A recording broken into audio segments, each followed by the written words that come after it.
ओम शांति। आज की मुरली 21 फरवरी 2024। मीठे बच्चे, ज्ञान की तलवार में योग का जौहर चाहिए, तभी विजय होगी। ज्ञान में योग का जौहर है तो उसका असर जरूर होगा। आज का प्रश्न, तुम खुदा के पैगंबर हो, तुम्हें सारी दुनिया को कौन सा पैगाम देना है? उत्तर, सारी दुनिया को पैगाम दो कि खुदा ने कहा है, तुम सब अपने को आत्मा समझो, देह अभिमान छोड़ो, एक मुझ बाप को याद करो तो तुम्हारे सिरे से पापों का बोझ उतर जाएगा। एक बाप की याद से तुम पावन बन जाओगे। अंतर्मुखी बच्चे ही ऐसा पैगाम कभी सभी को दे सकते हैं। ओम शांति। बाप ने समझाया है कि कोई भी मनुष्य मात्र, फिर चाहे देवी गुण वाला हो या आसुरी गुण वाला हो, उनको भगवान नहीं कह सकते। यह तो बच्चे जानते हैं। देवी गुण वाले होते हैं सतयुग में, आसुरी गुण वाले होते हैं कलयुग में। इसलिए बाबा ने लिखित भी बनाई है कि देवी गुण वाले हो या असुरी गुण वाले, सतयुगी हो या कलयुगी, यह बातें बड़ी मुश्किल से मनुष्यों को समझ में आती हैं। तुम सीढ़ी पर बहुत अच्छी रीति समझा सकते हो। तुम्हारे ज्ञान के बाण बहुत अच्छे हैं, परंतु उसमें जौहर चाहिए। जैसे तलवार में भी जौहर होता है। कोई बहुत तीखे जौहर वाले होते हैं, जैसे गुरु गोविंद सिंह की तलवार विलायत चली गई, उस तलवार को लेकर परिक्रमा देते हैं, बहुत साफ रखते हैं। कोई 2 पैसे की तलवार भी होती है जिसमें जौहर होता है, वह बहुत तीखी होती है, उनका दाम बहुत होता है। बच्चों में भी ऐसे हैं, कोई में ज्ञान बहुत है, योग का जौहर कम है। जो बांधेले हैं, गरीब हैं, वह शिव बाबा को बहुत याद करते हैं, उनमें ज्ञान कम है, योग का जौहर बहुत है, वह तमो प्रधान से सतो प्रधान बन रहे हैं। जैसे एक अर्जुन भील का भी मिसाल दिखाते हैं। अर्जुन से भी भील तीखा हो गया बाण मारने में। अर्जुन अर्थात जो घर में रहते हैं, रोज सुनते हैं, उनसे बाहर रहने वाले तीखे हो जाते हैं। जिनमें ज्ञान का जौहर है, उनके आगे वह भरी ढोते हैं, कहेंगे भावी। कोई फेल होते हैं या देवाला मारते हैं तो नसीब पर हाथ रखते हैं। ज्ञान के साथ योग का जौहर भी जरूर चाहिए। जौहर नहीं तो गोया गुक्कड़ ज्ञानी है। बच्चे भी फील करते हैं, कोई का पति में, कोई का किस में प्यार होता है।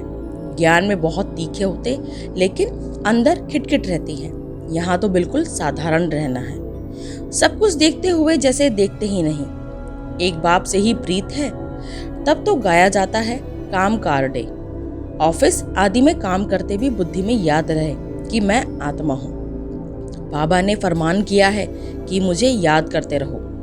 भक्ति मार्ग में भी कामकाज करते कोई न कोई इष्ट देवता को याद करते रहते हैं। वह तो है पत्थर का बुत, उनमें आत्मा तो है ही नहीं। लक्ष्मी नारायण भी पूजे जाते हैं, वह भी पत्थर की मूर्ति है ना। बोलो इनकी आत्मा कहाँ है?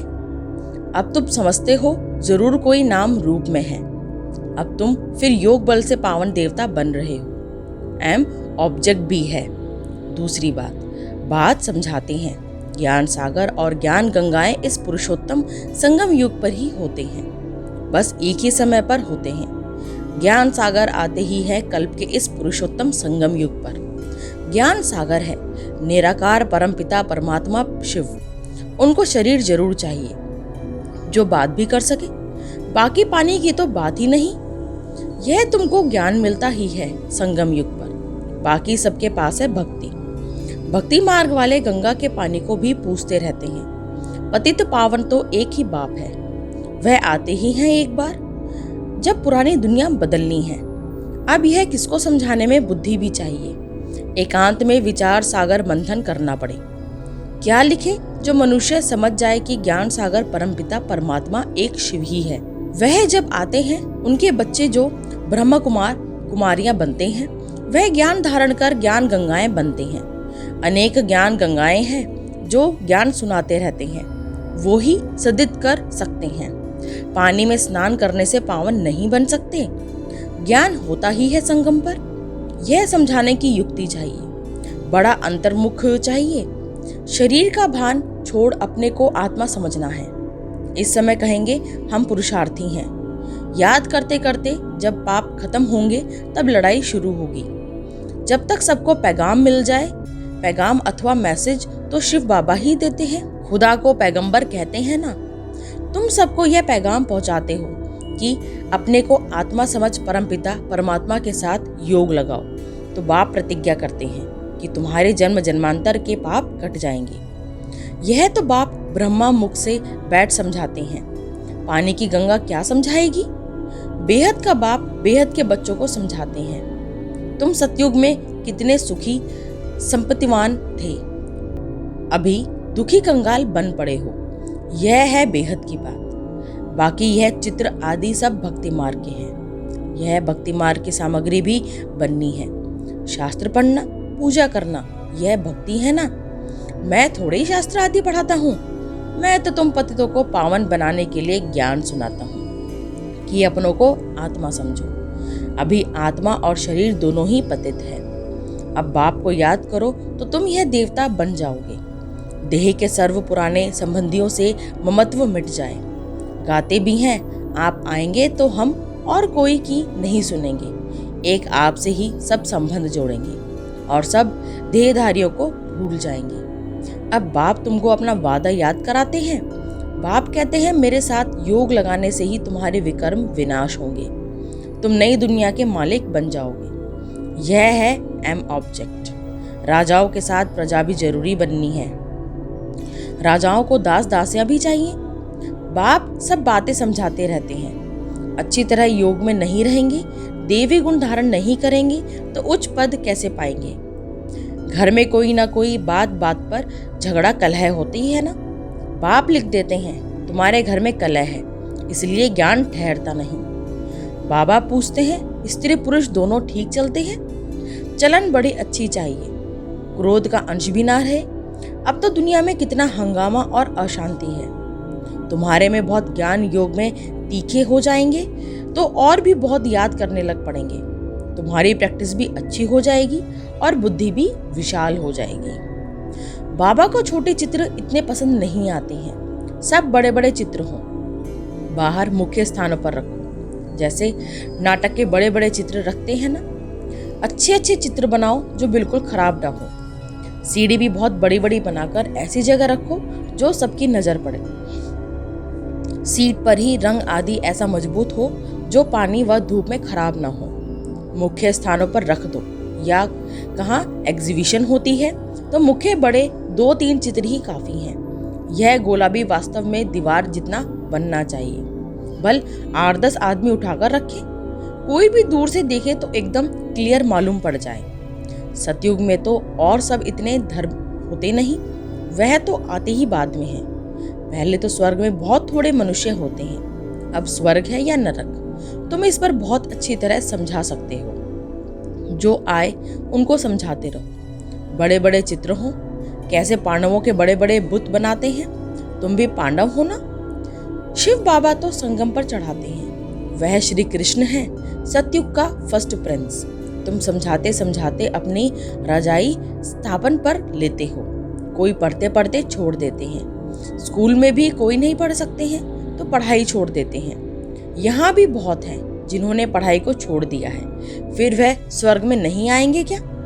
मैं विश्व का मालिक, मेरे से कोई 2 अक्षर भी सुने तो भी स्वर्ग में जरूर आएंगे।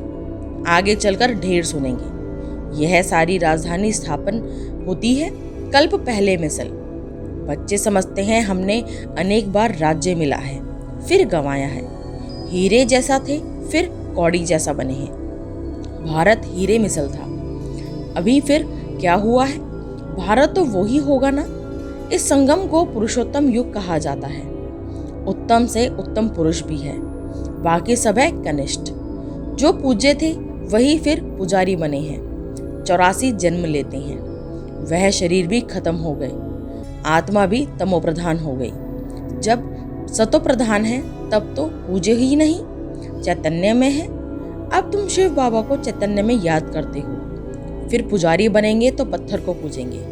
अब बाबा चैतन्य है ना, फिर उनकी ही पत्थर की मूर्ति बनाकर पूजते रहते हैं। रावण राज्य में भक्ति शुरू होती है। आत्माएं वो भी हैं, भिन्न भिन्न शरीर धारण करती आई हैं। नीचे गिरने से ही भक्ति शुरू होती है। बाबा फिर आकर ज्ञान देते हैं तो दिन शुरू हो जाता है। ब्राह्मण सो देवता बन जाते हैं। अब तो देवता नहीं कहेंगे, ब्रह्मा तो सतयुग में होते नहीं। यहाँ ब्रह्मा तपस्या कर रहे हैं, मनुष्य है ना। शिव बाबा को शिव ही कहा जाता है। इनमें है तो भी शिव बाबा कहेंगे, दूसरा कोई नाम नहीं रखा जाता। इनमें शिव बाबा आते हैं, वह ज्ञान का सागर है। इस ब्रह्मा तन द्वारा ज्ञान देते हैं। तो चित्र आदि भी बड़ी समझ से बनाने हैं। इसमें लिखित है, काम में आती है। पतित पावन पानी का सागर या पानी की नदियां हैं, वह ज्ञान सागर और उनसे निकली हुई ज्ञान गंगाएं ब्रह्म कुमार कुमारियां हैं। इनको ही बाप ज्ञान देती हैं। ब्रह्मा द्वारा जो ब्राह्मण बनते हैं वो ही फिर देवता बनते हैं। विराट रूप का चित्र भी बहुत बड़ा दिखाना है। यह है मुख्य चित्र। बाबा समझाते हैं, मीठे बच्चे, तुम्हें अपनी सिविल बुद्धि बनानी है। जब बाबा देखते हैं कि इनके क्रिमिनल आई है तो समझ जाते हैं यह चल नहीं सकेंगे। तुम्हारी आत्मा अब त्रिकालदर्शी बनती है। यह कोई विरला समझते हैं, बहुत बुद्धि है। बाप को फारक्ती दे देते हैं। यह तो बच्चे समझते हैं कि राजधानी स्थापन हो रही है, उसमें सब चाहिए। पिछाड़ी में सब साक्षात्कार होंगे। फर्स्ट क्लास दास दासियां भी बनेंगी। फर्स्ट क्लास दासी कृष्ण की पालना करेगी। बर्तन साफ करने वाली, खाना खिलाने वाली, सफाई करने वाली सब होंगी। यहाँ से ही निकलेंगी।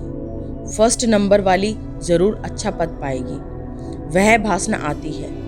बाबा को बच्चों से भाषणा आती है। यह बहुत अच्छी मुरली चलाते हैं, परंतु योग कम है। कोई स्त्री पुरुष से भी तीखी हो जाती है। एक ज्ञान में है, कहते हैं बाबा दूसरा पहिया ठीक नहीं है, एक दो को सावधान करना है। प्रवृत्ति मार्ग है ना, जोड़ी एक जैसी चाहिए, आप समान बनाना है। पिछाड़ी में तुम दुनिया को ही भूल जाएंगे। समझते हो ना कि हम हंस हैं, यह बगुला है। किसमें कोई अवगुण, किसमें कोई चटा भेटी भी चलती है। मेहनत बहुत है भी बहुत सहज।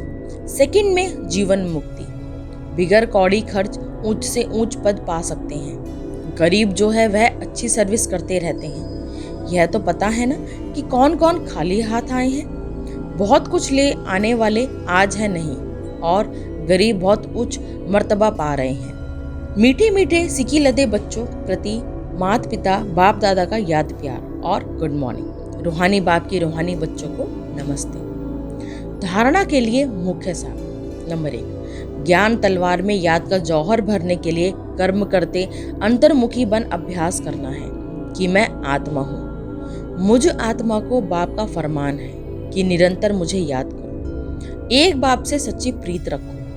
देह और देह के संबंधियों से ममत्व निकाल दो। नंबर 2, प्रवृत्ति में रहते एक दो को सावधान कर हंस बन उच्च पद लेना है। क्रोध का अंश भी निकाल देना है। अपनी सिविल बुद्धि बनानी है। आज का वरदान। साक्षी हो, कर्मेंद्रियों से कर्म कराने वाले कर्तापन के भान से मुक्त, अशरीर भवा। जब चाहो शरीर में आओ और जब चाहो अशरीरी बन जाओ। कोई कर्म करना है तो कर्मेंद्रियों का आधार लो, लेकिन आधार लेने वाली मैं आत्मा हूँ। यह नहीं भूले, करने वाली नहीं हूँ, कराने वाली हूँ। जैसे दूसरों से काम कराते हो तो उस समय अपने को अलग समझते हो, वैसे साक्षी हो, कर्मेंद्रियों से कर्म कराओ तो कर्तापन के भान से मुक्त अशरीरी बन जाएंगे।